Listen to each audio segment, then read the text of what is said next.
ఇక డీటెయిల్స్ చూస్తే మాజీ ఎమ్మెల్యే సుంకే రవిశంకర్ కరీంనగర్లో మాట్లాడుతున్నారు. ఇప్పుడు ఆ లైవ్ చూద్దాం. అందులో ఒక 2 పిల్లర్లు పగులు బారినాయి. 2 పిల్లర్లు జర క్రాక్ వచ్చినాయి. మన తెలంగాణ భాషలో చెప్పాలంటే కొద్దిగా పర్రబెట్టింది అంటాం. దాన్ని ఆ కూలిపోయింది అనడం అనేటువంటిది ఇక కాంగ్రెస్ వాళ్ళకు ఆనవాయితీ అయిపోయింది. కూలిపోవడం అంటే ఏంటిది అసలు? కూలిపోవడం అంటే ఏందో అర్థం లేనటువంటి మతి భ్రమించి ఇవాళ ఉత్తమ్ కుమార్ రెడ్డి మరి కాళేశ్వరం కూలిపోయింది, దాని ద్వారా ఒక్క నీటి చుక్కను కూడా వాడకుండా ఇన్ని మెట్రిక్ టన్నుల ధాన్యాన్ని పండించామని పచ్చి మాట్లాడిండు ఉత్తమ్ కుమార్ రెడ్డి గారు. అసలు కాళేశ్వరం తెలంగాణలోనే ఉన్నారా మీరు? తెలంగాణలో ఉంటే కాళేశ్వరం ప్రాజెక్టు పరిస్థితి తెలుసా? మీరు అడిగి పోయొచ్చిరా? పోయేస్తే ఎన్ని క్యూసెక్ల నీళ్లు ఇప్పుడు వృధా సముద్రంలోకి మీరు పంపుతా ఉన్నారు. నాకైతే డౌట్ వస్తున్న చంద్రబాబు నాయుడు రేవంత్ రెడ్డి సర్కార్ ఒకటైపోయి ఈ నీళ్ళన్నీ జర పోలవరం దిక్కు పంపనరాయి అనంటే ఇది ఆపినట్టున్నారు. ఇంకొకటి ఇసుకను దోసుకోవడం కోసం దీన్ని ఆపినట్టు నాకు కనబడుతుంది. అసలు కాళేశ్వరం ప్రాజెక్ట్ అంటే 3 బ్యారేజీలు, 19 రిజర్వాయర్లు, 22 పంప్ హౌజులు, 204 కిలోమీటర్ల భూగర్భ టన్నెళ్లు, 98 కిలోమీటర్ల పంపింగ్ మెను, 1500 మీటర్ల గ్రావిటీ కాలువలు, 85 పిల్లర్లు, ఒక మేడిగడ్డయే. 214 కంటే ఇదే కాంగ్రెస్ పాలన ఉన్నప్పుడు మరి 24 లక్షల మెట్రిక్ టన్నుల ధాన్యం పండింది.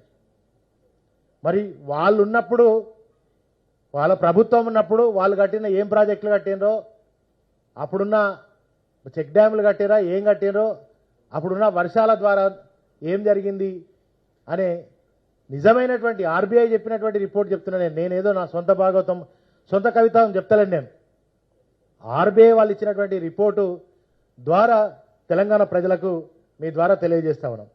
మరి 2014 అప్పటి వరకు పండినటువంటి పంట 24 లక్షల మెట్రిక్ టన్ను. మరి 23 వచ్చే వరకు 2022, 23 మళ్ళీ ఎన్నికలు వచ్చే వరకు పండినటువంటి తెలంగాణలో పండినటువంటి పంట 3 కోట్ల మెట్రిక్ టన్నుల పంట పండింది. అప్పుడేమో 24 లక్షల మెట్రిక్ టన్నులు పడితే ఈ 3 కోట్ల మెట్రిక్ టన్నుల పంట ఎట్లా పండింది అసలు? దీనికి ప్రధానమైన కారణము కాళేశ్వరం ప్రాజెక్టు. దీనికి అనుబంధంగా ఉన్నదంతా కూడా గాయత్రి పంప్ హౌస్ ఉంది. మొన్న ఏసంగి కాలంలో, పోయిన ఎండాకాలంలో మిడుమానన మొత్తం ఎండిపోయింది. మీరందరూ కూడా పత్రికలు, టీవీలు అన్నీ కూడా చాలా పెద్ద ఎత్తున రాసినాయి నిజాలు. మరి అందులో ఇవాళ మళ్ళీ మిడుమానన ఎట్లా నిండింది? ఏ నుంచి వచ్చినాయి నీళ్లు? కాళేశ్వరం నీళ్లు కాదా? ఇదే గాయత్రి పంప్ హౌస్ ద్వారా వచ్చిన నీళ్లు కాదా? ఇదే నంది పంపుల ద్వారా లిఫ్ట్ చేసిన నీళ్లు కావా? ఇక్కడి నుంచే రంగనాయక సాగర్, అన్నపూర్ణ, మరి అదేవిధంగా కొండపోచమ్మ, మల్లన్న సాగర్, ఈ అన్ని ప్రాజెక్టుల నీళ్లు ఎట్లొచ్చినాయి? ఇదే కొండ సురేఖ మాట్లాడుతూ 1,00,000 ఎకరాలకు నీళ్లు ఇస్తున్నామని చెప్పి ఆమె చాలా గొప్పగా మాట్లాడింది. మరి ఆ నీళ్ళన్నీ ఎక్కడి నుంచి వచ్చినాయి? ఇవాళ ఉత్తమ్ కుమార్ రెడ్డి మాట్లాడినటువంటి మాటలలో కూడా ఇన్ని లక్షల మెట్రిక్ టన్నుల ధాన్యం పండిందని గొప్పగా చెప్పుకున్నటువంటి ఉత్తమ్ కుమార్ రెడ్డి కాళేశ్వరం ప్రాజెక్టు ద్వారానే ఇవాళ ఇంత గొప్ప పంట పండింది. ఈ సత్యాన్ని ఒప్పుకోండి. ఇకనైనా అబద్ధాలు మాట్లాడడం బంద్ చేయండి. ఇంకా ఎన్ని రోజులు సత్యదూరమైన విషయాలు ఇంకెన్ని రోజులు చేస్తే 2 ఏళ్ళు అవుతుంది. దగ్గర దగ్గర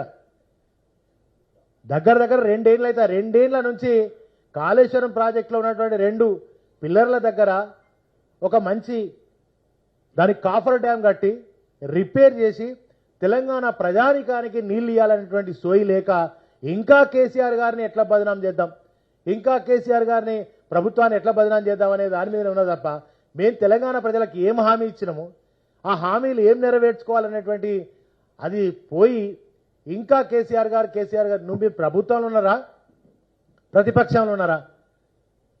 అర్థమైతలేదు. అసలు ప్రజలకు కూడా అర్థమైతలేదు. కాంగ్రెస్ వాళ్ళు ప్రభుత్వంలో ఉన్నారా, ప్రతిపక్షంలో ఉన్నారా? ఇంకా ఆరోపణలు ఎవరి మీద ఎవరు చేస్తారు? ప్రభుత్వాన్ని నడిపేటువంటి వాళ్ళ మీద ప్రతిపక్షాలు ఆరోపణలు చేస్తూ ఉంటాయి.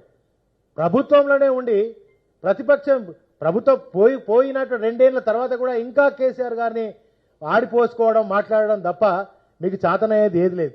కనుక ఇప్పటికైనా మీరు బుద్ధి తెచ్చుకొని, కొంతమందిని అయితే పర్టికులర్గా కొంతమంది మంత్రులను పిచ్చాసుపత్రి, ఎర్రగడ్డ హాస్పిటల్ వేయాలి. వాళ్ళు ఏం మాట్లాడుతున్నారో ఒకదానికొకటి పొంతన ఉండేటువంటి తెల్లారి ఒకటి మాట్లాడతారు, మధ్యాహ్నం ఒకటి మాట్లాడతారు, సాయంత్రానికి ఒకటి మాట్లాడతారు. మళ్ళీ నోరు తెరిస్తే అబద్ధాలు తప్ప. రేవంత్ రెడ్డి టీం మొత్తం ఇట్లనే ఉన్నారు. మరి వాళ్ళ మీరు ఏ పరీక్షలు పెడతారు? ఉత్తమ్ కుమార్ రెడ్డికి సవాల్ విసురుతున్నా నేను. మీరు ఏ పరీక్షలు పెడతారో కేంద్ర ప్రభుత్వం కూడా చెప్పింది డిక్లరేషన్, దాన్ని రిపేర్ చేసుకోండి అని చెప్పి. ఎన్డీఏ అని అదని రకరకాల సర్వేలు మీరు ఏ పరీక్షలు పెడతారో పెట్టుకొని దాన్ని ఏ రకమైన లోపం ఉందా, అది అక్కడికి రాదా, అక్కడికి వస్తుందా, దాని ద్వారా పరీక్షల ద్వారా కేంద్ర ప్రభుత్వం కూడా పంపింది గతంలో. దాని ద్వారా తేల్చండి, అక్కడికి వస్తుందా అక్కడ రాదా. ఏమంతకు కూలిపోయింది అని మాటలు. గంత పెద్ద భూకంపం వస్తేనే చెక్కు చెదరలే. అప్పుడు ఉన్నటువంటి ఇసుక కొట్టుకపోవడం ద్వారా జరిగిన చిన్న ప్రమాదాలు. ఇదివరకు తెలంగాణలో మన దేశంలో అనేక ప్రాజెక్టులు ఎక్కడ కూడా కొట్టుకపోలేదా, కొన్ని కూలలేదా? ఇదో పెద్ద దాన్ని భూతత్వంలో పెట్టి దాన్ని చూసి 1,00,000 కోట్ల అవినీతి అంటారు. ఎక్కడనే దాని ప్రాజెక్టు కాస్టే ఎంతనో తెలియనటువంటి దద్దమ్మలు కాంగ్రెస్ ప్రభుత్వంలో మంత్రులుగా ఉన్నారు. ప్రాజెక్ట్ కాస్ట్ ఎంత, జరిగిన పని ఎంత, ఓన్లీ మేడిగడ్డనేనా? మేడిగడ్డ నుంచి కొండపోచమ్మ వరకు అంత పెద్ద రిజర్వాయర్లు, దాదాపు 150-170 క్యూసెక్ల నీళ్లను, 150-160 టీఎంసీల నీళ్లను నిల్వ చేసేటువంటి రిజర్వాయర్లు కట్టింది కేసీఆర్ గారు. మరి కేసీఆర్ గారు సుదీర్ఘంగా తెలంగాణ తెచ్చిందే నీళ్లు, నిధులు, నియామకాలని. అంత పెద్ద ప్రాజెక్టు కట్టుకుంటే దాని మీద ఇంకా అవాక్కులు చెవాక్కులు చేయకుండా మరి ఇవాళ వరకు ధాన్యాన్ని కొనుగోలు చేయలేదు. తరుగు పేరుతో ఎంత తీసారు? 3 కిలోలు 4 కిలోలు. ఆడ రైస్ మిల్క్ అయినాక ఏం జరుగుతుంది? ఆడ ఒక లారీకి వచ్చి 20 బస్తాలు తీసేస్తున్నారు. ఇదేనా మీ రైతు రాజ్యం? ఇదేనా రైతుల పట్ల మీకు ఉన్నటువంటి చిత్తశుద్ధి? ఏడుస్తున్నారు, అరిగోస పడుతున్నారు. ఇంత ఇసమియండి చచ్చిపోతామిగా అని రైతులు అరణ్యరోధన చేస్తుంటే ఒక్క మంత్రి బోడే, ఒక ఎమ్మెల్యే బోడే పరామర్శించడం. ఆ కొనుగోలు సెంటర్ పోయి ఆ కొనుగోలు వేగవంతం చేయాలని అనరే. ఏం చేస్తారు? గడ్డి బీక్తారా? గుడ్డి గడ్డకు పనులు గిట్ట దోముతున్నారా? రైతులు అరిగోస ఇవాళ 600 రైతుల ఆత్మహత్యలు జరిగినాయి. దానికి బాధ్యులు రేవంత్ రెడ్డి ప్రభుత్వం కాదా? మీరు ఒక్కసారి ఆలోచన చేయండి. మరి గతంలో జీలుగు విత్తనాలు జనుము పెళ్లి పిసర 1000 రూపాయలకు 1000 చిల్లర ఉంటుండే. ఇలా 2000 చిల్లరకు తీసుకొచ్చే సబ్సిడీ మొత్తం తీసిపారేసి 2000 పైచలకు డబుల్ చేసి రైతులను అడ్డి విరుస్తా ఉన్నారు. ఇంకా రైతులను మరి ఎన్ని రకాల ఇబ్బందులు పెట్టాలనో. రైతులు ఏం పాపం చేశారు? రైతుల మీద ఎంత పగబట్టారు? మళ్ళీ ఇప్పుడు ఇది రోని కార్తీ అంటే మళ్ళీ విత్తనాలు కొనుక్కొని మళ్ళీ సాగు చేసుకోవాలి. ఇప్పుడు ధాన్యమే కొనుగోలు జరగలేదు, మళ్ళీ విత్తనాలు పెట్టేటువంటి టైం వచ్చింది, వర్షాలు పడతా ఉన్నాయి. ఒక దిక్కు నారుగు మొలుస్తుంది, ధాన్యం కొనుగోలు సెంటర్లలోనే మొలకెత్తున్నాయి, రంగు మారినాయి, కొనే దిక్కు లేదు, వాళ్ళని పట్టించుకునే దిక్కు లేదు. మరి వాళ్ళ నాట్లేసే పరిస్థితి, మళ్ళీ విత్తనాలు కొనుగోలు చేసే పరిస్థితి వచ్చింది. ఏది రైతు బంధు?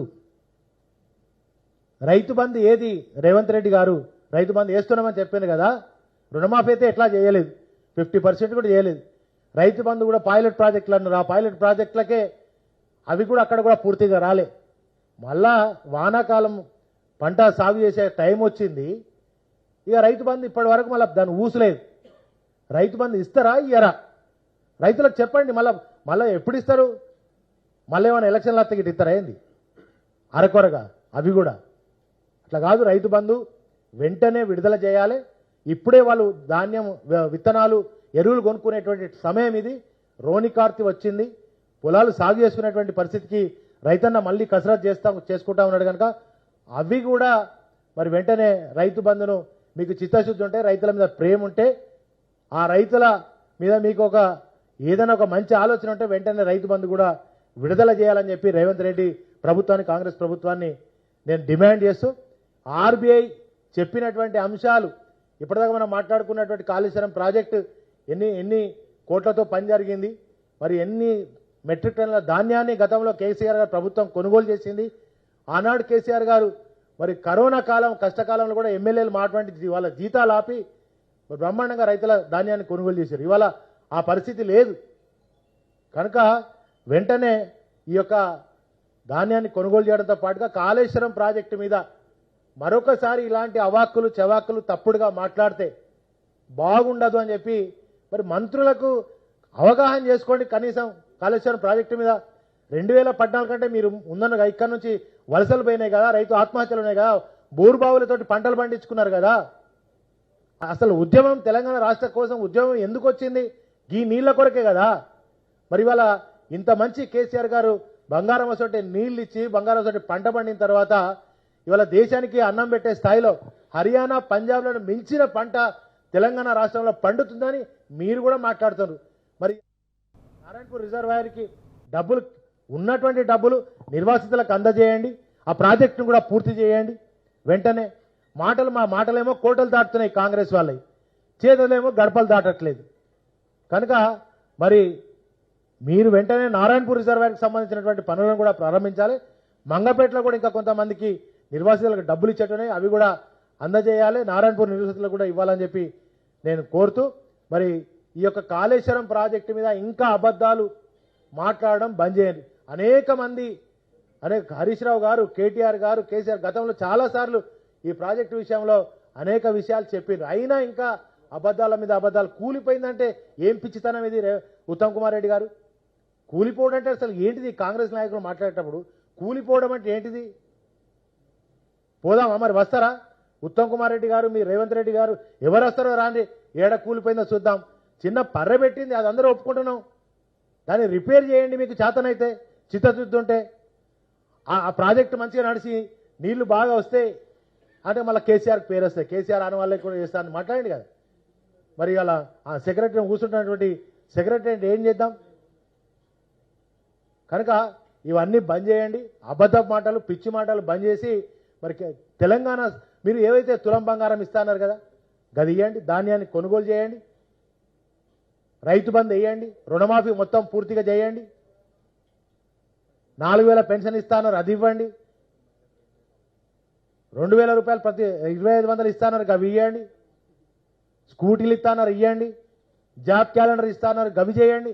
మీరు ఇచ్చిన హామీలన్నీ పక్కకు పెట్టేసి ఏదోటి మాట్లాడాలి, ఏదోటి ఎప్పుడు కేసీఆర్కి ఏదో మాట్లాడాలనే దాన్ని ఫస్ట్ మీరు అది మానుకోవాలని చెప్పి నేను డిమాండ్ చేస్తూ థ్యాంక్ యూ.